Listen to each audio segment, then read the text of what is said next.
Hello, my name is Brian, and I'm an Education Program Coordinator at the Kimmel Center for the Performing Arts. Today I'd like to do a short lesson about practicing technique.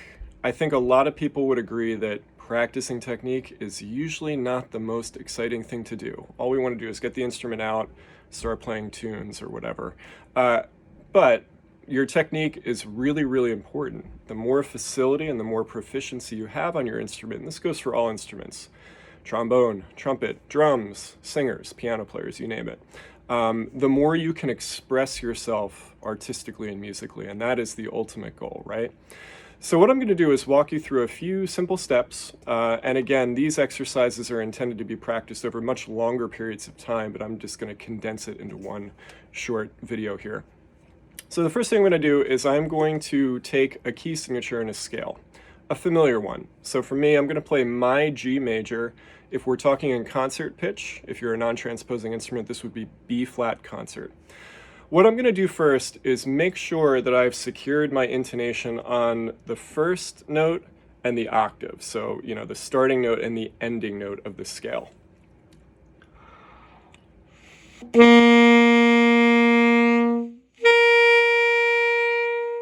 Now, if you're in middle school, let's say, and you're really still developing a lot of aspects of your playing, I suppose we all are in some capacity, but if you're younger, you've only played the instrument for 3 or 4 years, you should definitely use a tuner. You can get tuner apps on your phones now. It's very, very easy to obtain these. Many of them are free. But that's going to show you exactly where your intonation or your tuning is. Very, very important. The next thing I'm going to do is I'm going to incorporate the fifth note of the scale. So I'm going to play my G, D, and then G, and I'm still going to really listen to the proportion between those notes and the tuning.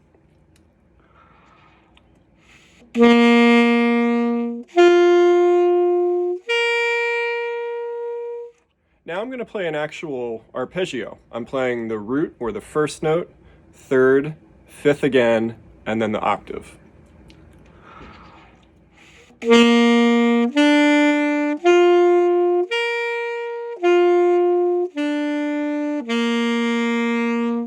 So again, just a couple of side notes. Use a tuner when you do this and see where all your notes are registering. And there's a lot of different things we could do with tuning, but that would be step one, getting that device and starting to really use it. And I would do this in different key signatures. Go at your own pace. Don't try to do all 12 keys in one day, but perhaps 2 or 3 keys where you're doing some of these steps that I just showed. Now, let me play the entire G major scale. Again, I'm trying to make this pretty basic. I think everybody, again, at the middle, certainly the high school level, would have played a major scale such as this. So I'm now going to play the whole thing.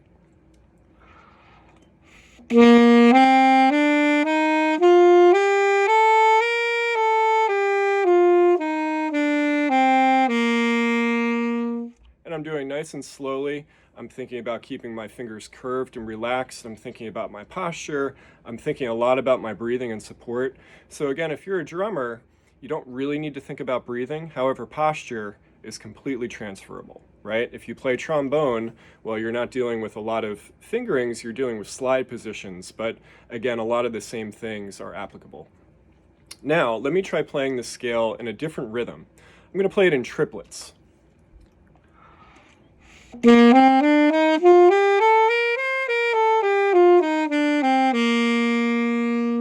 Right, and I went up to an A, I passed the octave just by a note. So it doesn't need to be completely exact how you do this, but the idea is to expose this scale that you've been working with for a minute now to different rhythmic combinations. And that challenges, again, for me as a saxophonist, my fingers to stay rhythmically accurate in different timings. Really, really great way to get yourself inside and out of a tonality. Now, what this was all leading up to is trying to create something that's maybe a little bit more interesting, right? Again, I think this is how you inspire yourself to practice technique routinely, which is so important.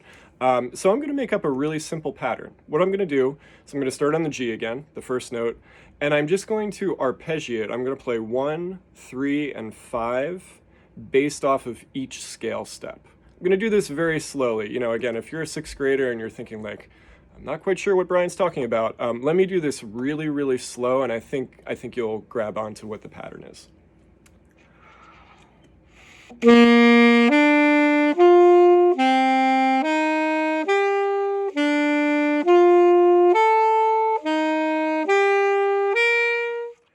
So again, if it's still not crystal clear, I'll actually spell the notes quickly for part of the pattern.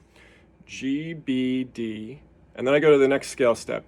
A, C, E, next scale step up, B, D, F sharp, and so on. So this right away is a challenge. Again, it really makes you get your hands and your brain inside and out of what G major feels like to play in. And I would like to think it's a little bit more interesting. It's a little more fun to practice patterns sometimes. If we apply this to the jazz genre, this is also a really great way to incorporate patterns into your improvising. So there's a lot of practice that goes behind pattern playing. When you hear John Coltrane play this like incredibly complicated harmonic idea, well, it's certainly improvised. However, there were definitely many, many hours of technical practice behind that. So let me take the same shape and just play around with it, like almost, show you what it might be like to use it when you're improvising.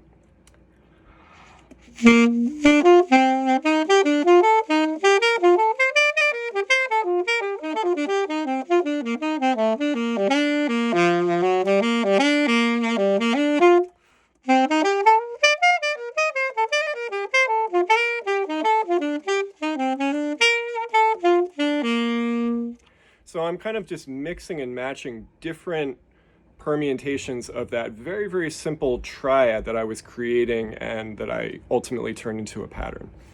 So I hope this made sense for the most part. If you're an alto saxophonist, you can listen and literally transcribe what I played, listen to this video and figure out the notes I'm playing. If you're on a different instrument or if you're a singer, you'd have to do a little more work, but find ways to make technique fun. That is the general message of this video. The more facility, the better you can move around your instrument, the better your ideas come out. And that's the whole thing. So thanks for watching, and I'll see you next time.